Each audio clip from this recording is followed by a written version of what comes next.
یہی تو اپنی پہچان ہے. ہم جیسے بہادر، ہمارے جیسا کوئی بہادر نہیں. وجہ جن کی عقلوں پہ پتھر، جن کے مذہب میں پتھر، جن کے عقیدے میں پتھر، وہ کیا بہادر ہو سکتے ہیں؟ بہادر تو وہ قوم ہے جس کے پاس قرآن ہے، جس کے پاس زندہ رحمان کا عقیدہ، جس کے پاس ہم سے زیادہ بہادر بھی کوئی ہوا ہے. اسی لیے تو کتے تمہیں ڈرا رہے ہیں. کیا اشارہ ہے. آج سود کتنی تیزی سے بڑھ رہا ہے، بیاج کتنی تیزی سے مسلمانوں میں بڑھ رہا ہے. بڑی معذرت کے ساتھ اتنا لے لو اتنا بھرتے رہو، اتنا لے لو اتنا ہفتے دیتے رہو. مسلمانوں یاد رکھنا، مال ہی سب کچھ ہے، دولت ہی سب کچھ ہے. سوچو تو صحیح، حلال کمانے والے دنیا سے گئے، ساتھ میں کیا لے کر گئے؟ عبد الرحمن ابن عوف، سیدنا عبد الرحمن ابن عوف صحابی رسول ہے، اور کوئی معمولی صحابی نہیں، عشرہ مبشرہ میں سے. اور وہ صحابی ہے جن کے پیچھے کھڑے ہو کر رسول اللہ نے نماز ادا فرمائی. چند خوش نصیب اصحاب وہ ہیں، چند خوش نصیب اصحاب وہ ہیں جن کو یہ شرف حاصل ہے کہ وہ نماز پڑھا رہے تھے تو ان کی امامت کی تائید میں حضور ان کے پیچھے کھڑے ہو گئے. وہ ان میں سے ایک عبد الرحمن ابن عوف ہے. سوچو تو صحیح، غور تو کریں. ایسے صحابی بہت مالدار، ان کے گھر کا سونا پھاوڑے سے کھود کر تقسیم کیا گیا. اتنے مالدار تھے عبد الرحمن ابن عوف. حلال کمایا نا. عبد الرحمن ابن عوف کیا لے گئے؟ حلال کما کر بھی کیا لے گئے؟ سوچو، اتنے بڑے صحابی حلال کما کے کیا لے گئے؟ لے گئے کوئی دنیا کا مال.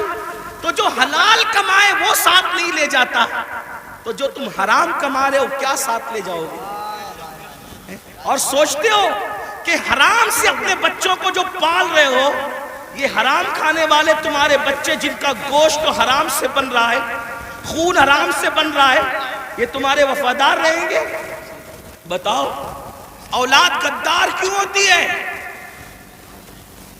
آج بڑی سے بڑی اسکول میں پڑھا رہے ہو پھر بھی اولاد غدار ہے. بڑے بڑے شہروں میں بڑے بڑے کالجز میں بیٹھتے ہو پھر بھی اولاد غدار ہے. کیوں؟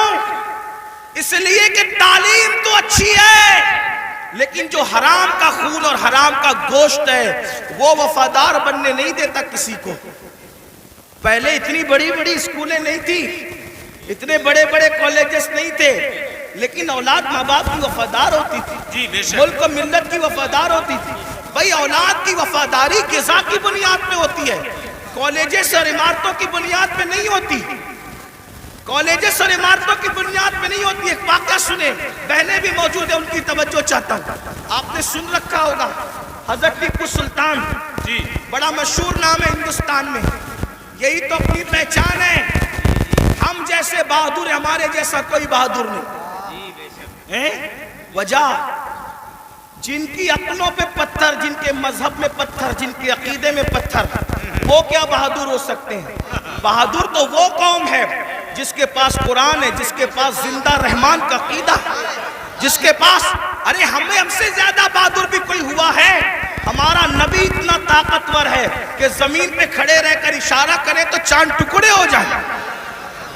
بڑے سے بڑا بہادر کاغذ کو اشارے سے ٹکڑے نہیں کر سکا. اشارے سے تو کاغذ بھی ٹکڑے نہیں ہوتا.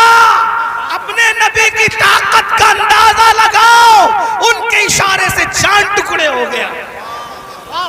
طاقت ہمارے یہاں ہے، قوت ہمارے یہاں، اور پھر ہمارے یہاں صدیق اکبر جیسا بہادر، فاروق اعظم جیسا بہادر، عثمان غنی جیسا بہادر، علی مرتضیٰ فاتح خیبر جیسا بہادر کہ کبھی زنجیر ہلتی ہے کبھی در کانپ جاتا ہے. علی کا نام سن کر اب بھی خیبر سبحان اللہ، زندہ باد. صلاح الدین ایوبی جیسا بہادر ہمارے اندر ہے، طارق بن زیاد جیسا بہادر ہمارے اندر ہے، نور الدین زنگی جیسا بہادر ہمارے اندر ہے. یہ بہادروں کی ایک فہرست ہے ہمارے پاس.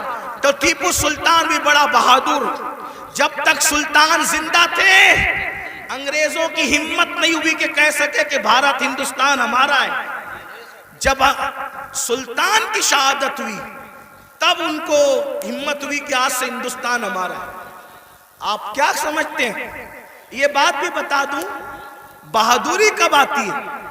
اور بزدلی کا بات جی عشق رسول انسان کو بہادر کرتا ہے بے شک بے شک اور گناہ انسان کو بزدل کرتا ہے. سچ ہے یہ حق. جب تک مسلمان عاشق رسول تھے سچے بہادر تھے، جب سے گناہ کرنے لگے بزدل ہوئے. اب سائے سے بھی ڈرتے ہیں، چھپکلی سے بھی ڈرتے ہیں، کتوں سے بھی ڈرتے ہیں. اسی لیے تو کتے تمہیں ڈرا رہے ہیں. کیا اشارہ ہے. جب تک تم کتوں سے نہیں ڈرتے تھے بہادر تھے، کتوں میں ہمت نہیں تھی تمہیں ڈرانے کی. جب سے تم گناہ کر کے بزدل ہوئے، چھوڑ دو رات میں گندی فلمیں دیکھنا. بستر پہ پاپ کی فلم دیکھنے کی بجائے مصلے پہ رو کے دیکھ. جیسے اصحاب کہف کے پیچھے کتا تم ہلا کے چلا تھا، اب بھی کتے تیرے پیچھے تم ہلاتے ہوئے نہیں. نعرہ تکبیر، نعرہ رسالت، نعرہ حیدری، مسلک اعلی حضرت. مراد آباد والوں، ہندوستان میں رہنے والے کتے بہادر نہیں ہوئے، تم بزدل ہو گئے.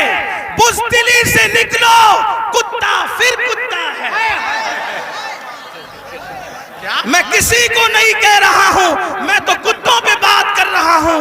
امید ہے کہ مراد آباد کے کتے اگر پاس میں بیٹھ کے سن رہے ہیں تو ان کو برا نہیں لگنا چاہیے. رامپور کے کتے اگر یہاں کہیں سن، ان کو برا نہیں لگنا چاہیے. جب وہ چند جوان، توجہ کریں کتے تم پیچھے کیسے ہلاتے ہیں. چند جوان، پاکیزہ جوان، متقی جوان، پرہیزگار جوان جب اپنا ایمان بچانے کے لیے دقیانوس کے خوف سے گھر سے نکلے تو وہ چپکے سے رات کو نکلے تو پیچھے کتا بھی ہو گیا. ان جوانوں کو خوف ہوا، کتوں کا کام بھونکنا ہے. اگر اس نے بھونک دیا، بھونکے گا یہ، پکڑائے گا ہمیں. اس جوان نے پتھر اٹھایا، کتے کی طرف مارا. کتے نے پیچھے کے پیر پہ کھڑے ہو کے آگے کے پیروں کو ہاتھ کی شکل دی اور اللہ سے کہا مجھے زبان دے تاکہ تیرے وفاداروں سے میں بات کر سکوں. اور پھر کتے کو اللہ نے زبان دی تو کتا بول پڑا، او اللہ والے تجھے خوف ہے کہ میں بھونکوں گا. ہم کتے ہیں مگر پتا ہے کس پر بھونکنا چاہیے کس پر نہیں. نعرہ تکبیر، نعرہ رسالت، نعرہ حیدری، فیضان غوث اعظم، مسلک اعلی حضرت. اور یہ بات میں کسی کو طنز نہیں کر رہا ہوں، ہمارے قرآن میں لکھا ہے. اور پھر وہ کتا وفادار بن کے دھوم ملا کے پیچھے پیچھے چلا، لیکن کتا تھا، کتوں کی برادری کا تھا. مگر مسلمان کا وفادار کیا ہوا؟ خدا نے اس کے لیے بھی جنت کا اعلان کر دیا.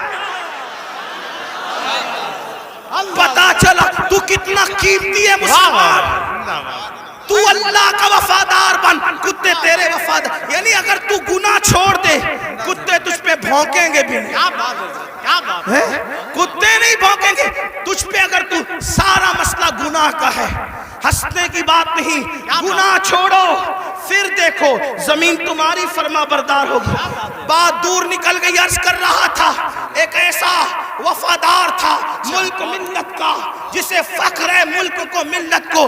اس کو دنیا ٹیپو فتح علی کہتی ہے، جسے ہم ٹیپو سلطان کہتے ہیں. بڑا بہادر تھا. جب تک کہ وہ رہا ہمت نہ تھی بزدلوں کی کہہ سکیں کہ ہمارا ہے ہندوستان. اسے شہید کر دیا گیا. اس کے بعد کہا ہمارا ہے ہندوستان. تو ایک بات جو کہنے چلا تھا یہ کہ حلال سے وفا پیدا ہوتی ہے، ماں باپ کی، حرام سے نہیں. میں نے سن لے اللہ اکبر. انگریزوں نے ٹیپو فتح علی سلطان سے کہا ڈیل کرنی ہے، کسی معتمد کو بھیجو، بات کریں گے. سلطان کو لگا میرے بھائی سے بڑھ کر میرا معتمد کون ہو سکتا ہے؟ سلطان نے اپنے چھوٹے بھائی کو بھیجا، جاؤ انگریزوں سے بات کر کے آؤ، انگریزوں سے گفتگو کر کے آؤ، معاملات طے کر کے آؤ۔ بہنوں کی خاص توجہ، اللہ اکبر۔ چھوٹا بھائی گیا، جانے کے بعد دیر ہو گئی تو قریبی ندیموں نے، قریبی دوستوں نے سلطان کے کان میں کچھ بات کہی۔ سلطان کھڑے ہوئے، غصے میں آئے، حالت غصے میں ٹہلنے لگے۔ اور دیر ہوئی، ٹہلتے ٹہلتے ماں کے کمرے میں جا گھسے۔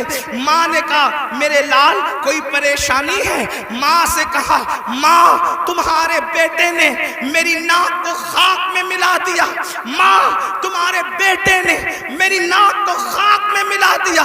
میرے دوست کہتے ہیں معتمد سمجھ کر بھائی کو ڈیل کے لیے بھیجا تھا، بات کرنے کے لیے بھیجا تھا، لیکن وہ انگریزوں سے ہاتھ ملا گیا۔ ماں بیٹھی تھی، کھڑی ہو گئی۔ ماں ہوتی ہے، ماں ہوتی ہے۔ میں قوم کی ان بیٹیوں سے کہنا چاہتا ہوں اللہ اکبر، عورتیں لال قلعہ نہیں بنا سکتی، لیکن لال قلعہ بنانے والا سپوت کسی عورت کا ہی پروردہ ہوا کرتا ہے۔ عورتیں فاتح بدر و حنین نہیں ہو سکتی، لیکن فاتح بدر و حنین کسی عورت ہی کا تیار کرتا ہوتا ہے۔ اللہ اکبر۔ عورت فاتح خیبر نہیں ہوتی، لیکن فاتح خیبر کو جنم دینے والی کوئی عورت ہی ہوا کرتی ہے۔ تو عورت نے بڑے بڑے انقلابیوں کو پیدا کیا۔ اگر عورت سچی ہے، دیندار ہے، عاشق رسول ہے، اللہ رسول کی وفادار ہے، اللہ اکبر، ماں ہوتی ہے۔ سلطان ٹیپو فتح علی کے جملے نشتر کی طرح ماں کے دل میں چپ گئے۔ ماں اٹھ کے کھڑی ہوئی، کہا سلطان تیرے منہ میں زبان روک اور گستاخی کی جرات نہ کرنا۔ تو نے کہہ کیسے دیا کہ میرا بیٹا ملک و ملت کا غدار ہے؟ سن لے، نہ تو غدار ہو سکتا ہے، نہ وہ غدار ہو سکتا ہے۔ تاخیر کسی وجہ سے ہو رہی ہوگی، میرے دودھ کی وفا پر سوالیہ نشان کھڑا مت کر۔ میرا کوئی بیٹا ملک ملت کا غدار نہیں ہو سکتا۔ تھوڑی دیر گزری تھی کہ بھائی آیا اور بہت خوشخبری لے کر آیا۔ سلطان جب سارے معاملات نپٹ گئے تو ماں کے قدم پکڑ کر معافی کے طلبگار ہونے کے بعد کہا امی میں جیسا مرد متزلزل ہو گیا بہادر، تمہیں اتنا یقین کیسے تھا ماں کہ تیرا بیٹا غدار نہیں ہو سکتا، وفادار ہوگا؟ تب ماں نے کہا تھا بیٹا مجھے اپنے آپ پر نہیں رسول اللہ کی نسبت پر یقین ہے۔ جب میں نے تجھے اور تیرے بھائی کو دودھ پلایا تو کبھی بغیر وضو دودھ نہیں پلایا، ہمیشہ میں نے باوضو مدینے کے تاجدار پر درود پڑھتے ہوئے دودھ پلایا ہے۔ یہ وضو اور درود کی برکت ہے کہ میری کوئی اولاد ملک ملت کی کبھی غدار نہیں ہو سکتی۔ سود کا پیسہ کما کر بچوں کو حرام کھلا کر چاہتے ہو تمہارا بیٹا فتح علی بنے؟ یاد رکھنا یہ بہنیں ہیں، سیریل دیکھتے ہوئے بچے کو دودھ پلائے گی، زنا کے مناظر دیکھتے ہوئے دودھ پلائے گی، گندے گانے سنتے ہوئے دودھ پلائے گی۔ ان کی گود میں صلاح الدین جو بھی پیدا ہوگا ہرگز نہیں۔ ڈاکو، لٹیرے، بے غیرت، بے حیا، جتنی گندگی کے ٹائٹل ہے تمہاری کوکھ سے جنم لیں گے۔ کیوں؟ اس لیے کہ تمہاری گود میں مریم کا تقدس نہیں، تمہاری گود میں سیدہ فاطمہ الزہرا کی حیا نہیں، تمہاری گود میں عائشہ صدیقہ کی پاکیزگی نہیں۔ کتنی گندگی کرو گے؟ کم سے کم مسلمان ہونے کا تو خیال کر لو، کم سے کم آخرت کا خیال کر لو۔ بات سمیٹتے ہوئے عرض کروں، آپ دیکھیں تو صحیح، اندازہ تو کریں، 8 دن سے مسلمانوں کی جو شریف اور دل میں درد رکھنے والا مسلمان ہے ان کی آنکھوں سے آنسو نہیں خشک ہو رہے ہیں۔ علماء قنوت نازلہ پڑھنے کی گزارشات کر رہے ہیں۔ قبل اول بیت المقدس کا کیا حال، فلسطین کی سرزمین پر مسلمانوں کی پوزیشن، ہم سے زیادہ انٹرنیٹ کا استعمال آپ کرتے ہو، ہم سے زیادہ یوٹیوب فیس بک استعمال آپ کرتے ہو۔ دیکھو ان کے گھروں کا حال، غور کرو، سوچو، توجہ کرو۔ نہیں دیکھی وہ کلپیں؟ ایک ماں کے 2 بچے، دونوں شہید ہو گئے، اس کی گود اجڑ گئی۔ میں یہاں جو مائیں اور بہنیں موجود ہیں ان سے کہنا چاہتا ہوں، کسی ماں کی گود کا درد، ایک عورت سے زیادہ کون محسوس کر سکتا ہے؟ لیکن ہم کیا کر رہے ہیں پتہ ہے؟ ہم اتنا بڑا کارنامہ انجام دے رہے ہیں اس میں، فلسطین کے مسلمانوں کے اس میں، کہ جو ویڈیو اور جو کلپیں اور فوٹوز آ رہے ہیں بس ایک دوسرے کو گروپ میں شیئر کر رہے ہیں، دیکھو یہ ہو رہا ہے، یہ ہو رہا ہے۔ ان کے لیے کیا کیا؟ ان کے دکھ میں کہاں شریک ہو تم؟ بتاؤ۔ اللہ کے رسول صلی اللہ علیہ وسلم نے فرمایا مومن ایک جسم کی طرح ہوتا ہے، جسم کے کسی بھی حصے کو تکلیف پہنچے پورا جسم تڑپے گا۔ آنکھ میں اگر کچرا چلا جائے آنکھ روئے گی، دماغ مشورہ دے گا، ہاتھ حرکت کرے گا، پلان بنے گا، کچرا نکالا جائے گا۔ کوئی یہ کہے گا کہ نہیں، ہاتھ یہ نہیں کہے گا کہ مجھے تکلیف نہیں ہے میں کچھ نہیں کروں گا، دماغ کہے گا کہ مجھے کوئی پرابلم نہیں ہے میں کچھ نہیں کروں گا، مجھے کیا، میں تو نہیں۔ جب تک جسم میں جان ہے کوئی تک گزرو، پیر درد کر رہا ہے، آنکھ رو رہی ہے، دل دھڑک رہا ہے، حالانکہ آنکھ اور پیر میں کتنا فاصلہ ہے، ہاتھ بے چین ہو رہا ہے، دل کی دھڑکنیں تیز ہو رہی ہے، کب تک؟ جب تک جسم میں جان ہے۔ لیکن جان نکل گئی پھر اس کو مارو کاٹو کچھ بھی کرو، کوئی تکلیف ہوگی، کوئی درد ہوگا؟ نہیں ہوگا۔ تو جب تک مسلمانوں میں ایمان ہے کسی بھی مسلمان کو دنیا کے خطے میں تکلیف پہنچے گی وہ تڑپے گا، وہ بے چین ہوگا، وہ بلبلائے گا، وہ بلکے گا۔ آپ سے پوچھتا ہوں کیا دکھ میں شریک ہوئے؟ ہاتھ مت اٹھانا، لیکن اپنے آپ میں ڈوب کر سوچو کتنے مسلمان ہیں جنہوں نے فلسطینی مسلمانوں کے لیے اللہ کی بارگاہ میں رو رو کر دعا کی۔ جو قوم اتنی خود غرض ہو کہ وہ اپنے پڑوس میں رہنے والے بھائی کے دکھ پر نہیں روتا، وہ فلسطینیوں کے دکھ پہ کیا روئے گا؟ ان سے کوئی تمہارا رشتہ نہیں ہے؟ جن کی گود خالی ہو گئی، جن کے گھر ویران ہو گئے، آبادیاں قبرستانوں میں تبدیل ہو گئی، سوچو ان کے گھر کی چھت بھی ختم ہے، وہ بغیر چھت کے زندگی گزارے، جوان عورتیں بیوہ ہو گئی ہیں، لاشیں اتنی لاشیں ہیں کہ پہچان نہیں ہو رہی ہے، دفن کرنے کے لیے جگہ کا معاملہ، کفن کا معاملہ۔ ایک لیڈیز کی 1 منٹ کی کلپ میرے کان میں آئی، میں پوری سن نہ سکا، تڑپ گیا۔ وہ کہہ رہی تھی انگلش میں کہ ہمارے چھوٹے چھوٹے فلسطینی بچے اب اپنے ہاتھوں پر نام لکھ رہے ہیں، اور اپنے ہاتھوں پر اس لیے نام لکھ رہے ہیں کہ ان کو ایسا لگتا ہے پتہ نہیں ظالم اسرائیل کی طرف سے کب بم برس جائے اور ہم مر جائیں تو نام ہاتھ پہ لکھ دے تاکہ ہمارے گھر والے اسی نام کی وجہ سے ہمیں پہچان سکیں۔ کوئی تعلق نہیں ان سے آپ کا۔ آج بھی مسلمان مسجد کو ویران کرتا رہے گا، آج بھی زنا کی فلم دیکھو گے تم، آج بھی چہرے سے داڑھی مڈا کر گٹر میں پھینکو گے تم۔ برا مت ماننا، وہ جس بہن کے دونوں بچے اس کی گود میں شہید ہو گئے، اگر اس بہن کی بجائے آپ کی بہن ہوتی تو بھی آج آپ ایسے ہی گناہ کرتے۔ اللہ ان کی چھتیں جو برباد ہو گئی، اللہ نہ کرے، اللہ تمہیں وہ دن کبھی نہ دکھائے، فقیر کی دعا ہے، اگر ان کی جگہ تمہارے بھی چھتیں ختم ہو جاتی تو تم ایسے ہی دھینگا مستی کرتے، ایسے ہی عیش و عشرت کرتے۔ کوئی تعلق نہیں ہے ان سے، رشتہ بس اتنا ہی کہ وہ کلی پہ بانٹتے پھرو گروپ پر۔ ارے کم سے کم یہ تو سوچا ہوتا کہ ہزاروں کلومیٹر دور ہم ہیں، ان کی کوئی مدد نہیں کر سکتے۔ میں تو پورے ہندوستان میں لوگوں کو، نوجوانوں کو کہہ رہا ہوں، جنگ فلسطین میں ہو رہی ہے، اس جنگ کو لے کر ہندوستان کا ماحول خراب کرنے کی کوئی کوشش نہ کرے، اپنے ملک میں امن رکھو، روڈ پہ نکل کر غلط نعرہ نہیں لگانا، حالات خراب نہیں ہونا چاہیے۔ کیا مدد کر سکتے ہو؟ آسان طریقہ، 1450 سال پہلے رسول اللہ نے ہتھیار دیا، الدعاء سلاح المومن، دعا مومن کا ہتھیار ہے۔ روڈ پہ نکلنے کی بجائے 5 وقت مسجد کو بھر دو، اور ہر مسلمان گڑ گڑا کر فلسطینیوں کی مدد کے لیے اللہ سے دعا کرے،